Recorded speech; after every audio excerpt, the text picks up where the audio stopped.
बसा एक सुरम्य स्थान। इसकी हरी भरी पहाड़ियां, आकर्षक सड़कें और राजसी परिदृश्य लंबे समय से शांति चाहने वालों के दिलों को मोहित करते रहे हैं। लेकिन मेरे प्रिय दर्शकों, सुंदरता के नीचे एक भयावह रहस्य छिपा है, डरावनी कहानी जो घाटियों में गूंजती है।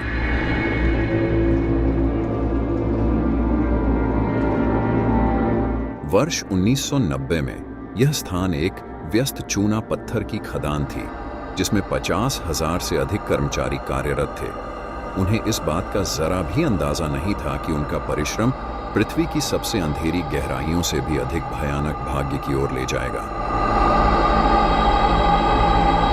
खदान पर सुरक्षा संबंधी चिंताएं मंडरा रही थीं, जिसका असर श्रमिकों के स्वास्थ्य पर पड़ रहा था। खतरे से घिरी हवा ने अपना असर दिखाना शुरू कर दिया, जिससे एक बार जीवंत खदान को पीड़ा के कब्रिस्तान में बदल दिया गया। मौत के भयावह नृत्य में खून की खांसी के कारण श्रमिक फेफड़ों की समस्याओं से पीड़ित हो गए। अंततः खदान को बंद कर दिया गया। यह एक कब्रगाह थी, जो एक युग के अंत का प्रतीक थी। लेकिन दुनिया को कम ही पता था कि लांबी दहर की भयावहता अभी खत्म नहीं हुई है। इसके बाद असाधारण गतिविधि की कहानियां सामने आई, जिसने लंबी दहर को एक भयावह आभा में ढक दिया। स्थानीय लोगों ने अजीब घटनाओं, हवा में फुसफुसाहट और ऐसे दृश्यों के बारे में बात की जो स्पष्टीकरण से परे थे। और फिर एक दिल दहला देने वाली मुठभेड़, जिसने सबसे बहादुर लोगों की भी रूह कंपा दी।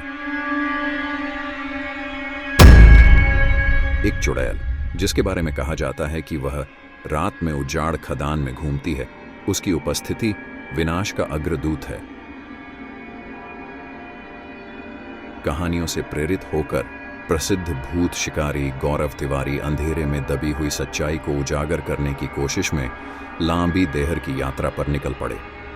YouTube पर रोंगटे खड़े कर देने वाले वीडियो फुटेज में प्रलेखित उनके निष्कर्ष हमारी समझ से परे एक ऐसी दुनिया का खुलासा करते हैं, एक ऐसा क्षेत्र जहां जीवित और मृत लोग आतंक के नृत्य में एकत्रित होते हैं।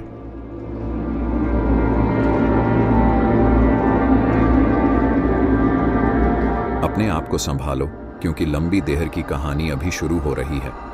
हवा एक स्पष्ट तनाव से सघन हो जाती है और अतीत के भूत हवा में फुसफुसाते हुए प्रतीत होते हैं। साहस और अज्ञात की प्यास से लैस गौरव तिवारी ने लांबी देहर के दिल में गहराई तक प्रवेश किया।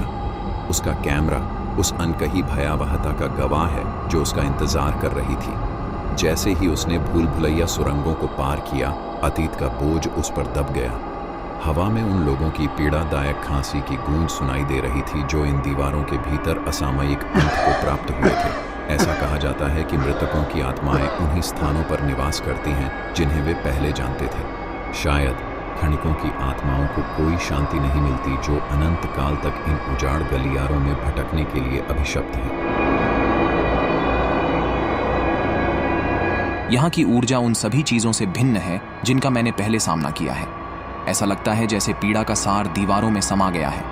यह स्थान जीवित और मृत के बीच एक माध्यम है। लेकिन गौरव इस सफर में अकेले नहीं थे। सुरंगों से अजीब सी आवाजें गूंजती थीं और दीवारों पर स्पष्ट छवियां नृत्य करती थीं। वास्तविकता और असाधारण के बीच की रेखा धुंधली हो गई है, जिससे हम अपने अस्तित्व के ताने बाने पर ही सवाल उठाने लगे हैं।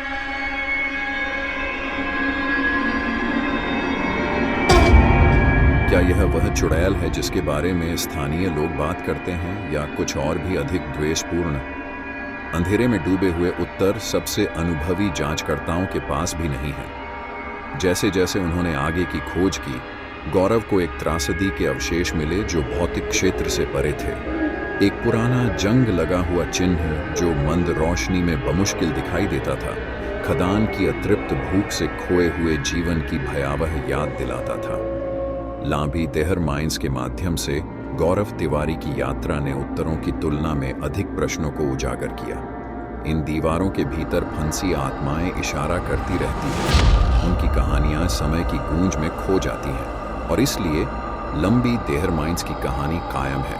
मसूरी के प्रेतवाधित इतिहास के इतिहास में एक काला अध्याय अंकित है। जैसे ही हम अपनी यात्रा समाप्त करते हैं, याद रखें, सभी कहानियों का समाधान सुव्यवस्थित नहीं होता है। लांबी देहर जैसे कुछ लोग छाया में रहते हैं, एक बार फिर से उजागर होने की प्रतीक्षा कर रहे हैं।